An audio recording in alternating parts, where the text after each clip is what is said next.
Welcome back to the third episode of Medicast by new Jewar ortho and trauma centre. और आज हमारे साथ जो गेस्ट हैं उनका नाम है डॉक्टर सुध आत्म जैन। ये एक जाने माने सर्जन हैं जो लेप्रोस्कोपी और जनरल सर्जरी परफॉर्म करते हैं। आज सबसे पहले मैं वेलकम करना चाहूँगा सर का हमारे पॉडकास्ट में। थैंक यू सर, सबसे पहले हम जानना चाहेंगे कि आप सर जो जनरल सर्जरी या फिर लेप्रोस्कोपी सर्जरी के फील्ड में आप आए हो तो किस चीज़ से इंस्पायर होकर आप आए हो? बेसिकली मैंने जब एमबीबीएस किया देन उसके बाद जब मेरा सिलेक्शन हुआ तो मेरे को जनरल सर्जरी ब्रांच मिली तो उसमें मेरा सिलेक्शन हुआ। देन मैंने पोस्ट ग्रेजुएशन किया कोलकाता से।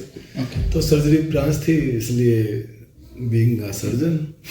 ओके सर, और जो जनरल सर्जरी होती है और लेप्रोस्कोपी सर्जरी होती है दोनों में सर क्या डिफरेंस है? जनरल सर्जरी नॉर्मली चीज़ें लगा के होती है। लेप्रोस्कोपी की होल सर्जरी बोलते हैं, लेप्रोस्कोपी सर्जरी जो मिनिमल इन्वेसिव सर्जरी बोलते हैं आजकल, MIS minimal invasive surgery. Basically इसमें कट नहीं लगते, इसमें की होल होते हैं, मल्टीपल होल होते हैं, 3 to 4 होल होते हैं जिसमें हम अपेंडिक्स, गॉल ब्लैडर, हर्निया, जो मोस्ट कॉमनली जो हम सर्जरी परफॉर्मेंस करते हैं, गॉल ब्लैडर, अपेंडिक्स, हर्निया, ये ज़्यादातर हम सर्जरी लेप्रोस्कोपिक से करते हैं। तो सर उसको हम लोकेट कैसे करते हैं? कैमरा वगैरह इंसर्ट करके? हाँ, इसमें नॉर्मली कैमरा होता है, कैमरा पोर्ट होता है, वर्किंग हैंड्स होते हैं। ये नॉर्मली 3-4 पोर्ट होते हैं जिससे कि लेप्रोस्कोपिक सर्जरी परफॉर्म होती है। अच्छा, और सर लेप्रोस्कोपी सर्जरी से भी एडवांस कुछ है अभी के टाइम में जिससे पेशेंट ऑप्ट कर सकते हैं? अभी रिसेंटली रोबोटिक सर्जरी लॉन्च हुई है तो वो थोड़ा एडवांस है, थोड़ा कॉस्टली होती है और अभी एट ए टाइम ज़्यादा फिजिबल नहीं है। बट लेप्रोस्कोपी एवरी BF2 जो हम केस करते हैं वो लेप्रोस्कोपी भी कर सकते हैं। ऐसा नहीं है कि वो रोबोट की ज़रूरत है एट प्रेजेंट। तो जो surgery normal appendix, gall bladder, hernia जो नॉर्मल लेप्रोस्कोपिक सर्जरी से हो जाती है। और सर जैसे ये जब हमें सर्जरी की नीड होती है तो सबसे पहले पेशेंट सर कंफ्यूज होता है कि उन्हें कौन से डॉक्टर के पास जाना चाहिए, किस हॉस्पिटल में जाना चाहिए। तो सर वो पेशेंट के लिए वो क्या पैरामीटर होना चाहिए जिससे वो जज कर पाए कि हम यहाँ पे हमें जाके हमें इलाज हम करा सकते हैं? ये तो सबसे पहले तो जहाँ पेशेंट रहता है उसके आसपास उसको सर्च करना चाहिए कि नियर बाय हॉस्पिटल कौन सा है, क्योंकि अगर कुछ प्रॉब्लम भी होती है पोस्ट ऑपरेटिव तो वो नियर बाय आ सकता है। जैसे जेवर के आसपास जितने भी लोग रहते हैं और यहाँ लेप्रोस्कोपिक सर्जरी होती है तो उसको नियर बाय चूज करना चाहिए। फर्स्ट एंड फॉर सर्जन का बैकग्राउंड चेक करना चाहिए कि सर्जन कितनी सर्जरी कर चुका है। ये हॉस्पिटल में डेटा अवेलेबल रहता है, उससे आप पता कर सकते हैं कि सर्जरी कौन सा सर्जन बेस्ट है। तो सर जैसे सर्जरी के बाद मेनली मैंने ये देखा है कंप्लेंट के सर्जरी के बाद कुछ लोगों को कुछ परेशानियां होती हैं।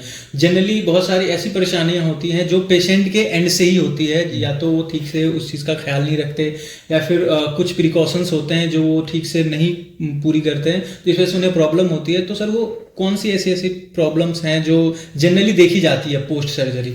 Post surgery most common patient complain करता है जनरल सर्जरी में पेन होता है, उसको गैस्ट्राइटिस ज़्यादा बनती है, कभी कभी ब्लीडिंग हो जाती है स्टेच साइड से। तो जब भी ऐसा होता है उसको डॉक्टर से मतलब हॉस्पिटल से डॉक्टर से संपर्क करना चाहिए कि मेरे को ये प्रॉब्लम हो रही है, तो उसको सॉल्यूशन मिल जाता है। नॉर्मली पेन होता है, ब्लीडिंग होती है, ज़्यादातर तो ऐसी कंप्लेन होती है। तो सर और ऐसी कौन सी मिस्टेक्स हैं जो पोस्ट सर्जरी पेशेंट अनजाने में उनसे वो चीज़ होता है जिससे उन्हें बहुत परेशानियों का सामना करना पड़ता है? नॉर्मली पेशेंट जो एक तो खान पीन सही नहीं हो पाता, सो रूटीन जो बोलते हैं एडवाइस करते हैं पानी खूब पीना है, ग्रीन वेजिटेबल्स ज़्यादा लेना है, तो वो नहीं करके बाहर का खाना खाता तो उससे हेम्पर्ड होती है। अल्टीमेटली सर्जरी का पोस्ट सर्जरी हेम्पर्ड होती है। तो जो डॉक्टर एडवाइस करता है डिस्चार्ज में तो वो फॉलो करना चाहिए। अभी तक के सर आपने अपने कैरियर में इतनी सारी सर्जरीज करी हैं सर, इसमें से कोई ऐसा सर्जरी जो आपको याद हो जो आपको भी वो चैलेंज सा लग रहा हो या फिर वो आपको ऐसा लग रहा हो कि ये थोड़ा सा अलग केस है, कुछ ऐसा अगर आप एक्सपीरियंस शेयर करना चाहो? देखो मैं तो रोज 8-10 सर्जरी करता हूँ, मेरे को हर केस नया ही चैलेंजेस लगता है। बेसिकली क्या है, एवरी पेशेंट की एनाटॉमी डिफरेंट होती है, कुछ ना कुछ डिफरेंट 19-20 का फर्क रहता है पर डिफरेंट रहता ही है। तो every case like new case, तो उसको शुरू से स्टार्ट करना चाहिए। मतलब ऐसा कुछ भी नहीं कि आपने सर्जरी कर ली है तो किसी न किसी कुछ ना कुछ डिफरेंस मिलेगा ही मिलेगा। जैसे आप गॉल ब्लैडर की सर्जरी करते हैं, एक दिन में 10 करते हैं तो 10 का डिफरेंट गॉल ब्लैडर से अलग एनाटॉमी रहेगी, चिपका अलग रहेगा, किसी में ब्लीडिंग कम होती है, किसी में ज़्यादा होती है, अपेंडिक्स किसी का नॉर्मल निकलता है, किसी का परफोरेटेड निकलता है, हर्निया किसी का कॉम्प्लिकेटेड निकलता है। तो पेशेंट टू पेशेंट वरी करता है, जो पेशेंट कैसा आ रहा है उस पर डिपेंड करता है और क्या उसका हुआ है। तो पर ऐसा नहीं बोल सकते कि हर पेशेंट एक सही होगा, हर पेशेंट की एनाटॉमी अलग होती है, पेशेंट का करने का तरीका अलग होता है, थोड़ा सा चेंज हो जाता है पेशेंट टू पेशेंट। जो हमारा मेडिकास्ट है सर, बहुत सारे ऐसे एस्पायरिंग डॉक्टर्स भी देखते हैं। आप सर कोई ऐसा एडवाइस जो एस्पायरिंग सर्जन है उनको देना चाहें आप अपने एक्सपीरियंस से? मैं बस सर्जन का यही बोल सकता हूँ कि आफ्टर पीजी के बाद आप थोड़ा एसआरसिप कीजिए, मेडिकल कॉलेज में सीखिएगा। थोड़ा लर्निंग कर्व डिफिकल्ट होता है, लर्निंग कर्व आने के बाद ही थोड़ा प्रैक्टिस कीजिए, क्योंकि बहुत से लोग क्या होता है पीजी जस्ट पीजी करने के बाद तुरंत ही मार्केट में आ जाते हैं, तो वो थोड़ा लर्निंग कर्व सही नहीं हो पाता है। तो थोड़ा आप experience after medical college 3 to 4 year का एक्सपीरियंस दें, उसके बाद स्टार्ट करना चाहिए सर्जरी। एक चीज़ और सर कि मैंने एक बार ऐसा भी सुना है कि जैसे किसी पेशेंट का गोल ब्लैडर का सर्जरी हुआ, तो ऐसा जनरली कहा जाता है, फिर सुना जाता है कि एक सर्जरी की वजह से उसके बॉडी के जो अदर पार्ट्स हैं वो भी थोड़ा बहुत डिस्टर्ब होते हैं। तो ये सर एक मिथ है या फिर ये ऐसा होता है? ये टोटली मिथ है। पेशेंट का ब्रेन का वो रहता है कि वो सोचता है कि मेरा गॉल ब्लैडर निकल गया तो मैं कैसे खा पाऊंगा, पर 100 पर कभी नहीं। मैं लास्ट 2005 से गॉल ब्लैडर कर रहा हूँ, हजारों गॉल ब्लैडर किए हैं, पर कभी पेशेंट ये नहीं बोल गया कि मेरा गॉल ब्लैडर निकल गया, मैं अब खा ही नहीं पाऊंगा। कुछ भी नहीं होता, उसको बस रीअश्योर कर, उसको बोलो is the normal things. Gall bladder में अगर स्टोन निकल गया तो अभी कुछ भी नहीं होता, आप भूल जाइए। मतलब ऐसा कुछ आपको कुछ डरने की जरूरत नहीं है। ये आपकी पैथोलॉजी बॉडी से बाहर हुई, आपकी और अच्छी रिकवरी होगी। और आप पेशेंट को ऐसा बोलते हैं कि तो वो बेटर फील करता है। तो सर जो गॉल ब्लैडर होता है सर हमारे बॉडी में, डेफिनेटली उसका कुछ ना कुछ ऐसा मैकेनिज्म, कुछ ना कुछ फंक्शन होगा हमारे डाइजेस्टिव सिस्टम में। तो अगर ऐसे लोग जिनके गॉल ब्लैडर रिमूव कर दिए जाते हैं तो उनके डाइजेशन में क्या इफेक्ट आता है उससे? आइडियली तो नॉर्मल जब किसी का गॉल ब्लैडर रहता है, स्टोन नहीं रहता, वो नॉर्मली फंक्शन करता है as usual.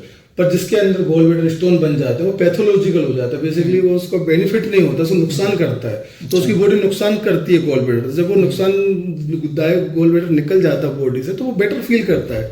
It is the treatment of the disease ना।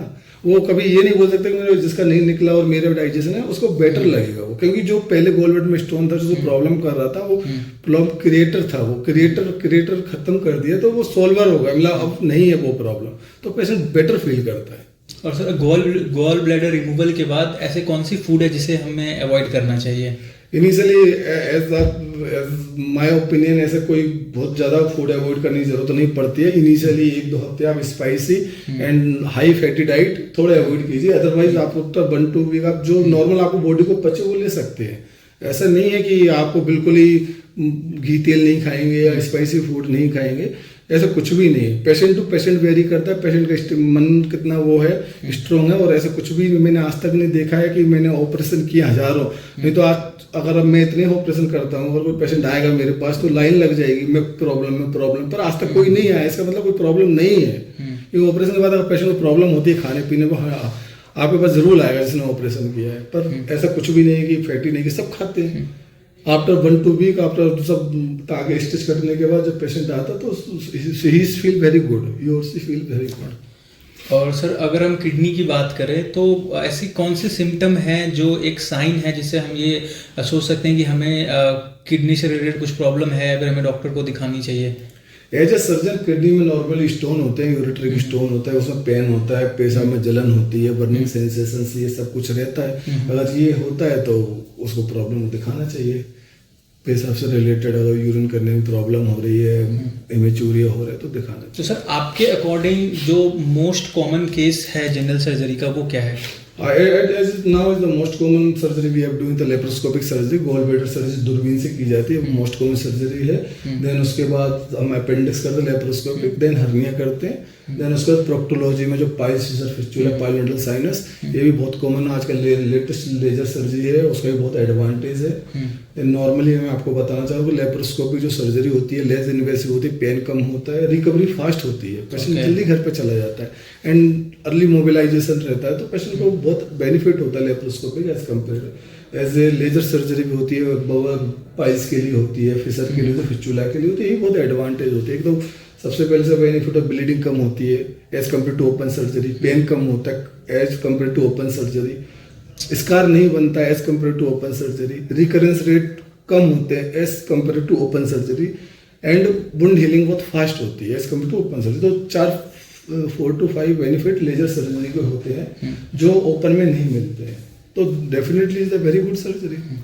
लेजर से हम वेरिकोज वेन की सर्जरी भी करते हैं, पैरों की नसें फूल जाना, उसका भी बहुत अच्छा रिजल्ट है। जैसे कि आपने बताया सर कि ये सारे कॉमन केसेस हैं, जैसे जीबी रिमूवल के हो गए या फिर किडनी स्टोन्स के हो गए, तो ऐसा क्या लाइफस्टाइल फैक्टर है जो हमें इस तरीके की चीज़ों की तरफ ले जाता है, या ये सारी प्रॉब्लम हमें फेस करनी पड़ती है? बेसिकली गोल ब्लैडर स्टोन का एज टिटियोलॉजी नॉन मल्टी फैक्टोरियल में, एक फैक्टर को आप वो नहीं दे सकते कि ये आप नहीं खाएंगे तो गोल ब्लैडर स्टोन नहीं होंगे।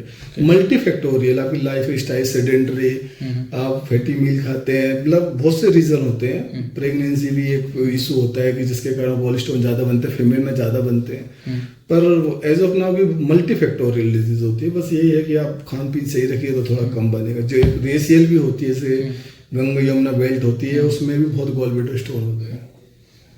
अच्छा सर, तो एक लास्ट क्वेश्चन मैं आपसे ये पूछना चाहूँगा कि सर अगर आप सर्जन ना होते तो आप कौन सा करियर पाथ चूज करते?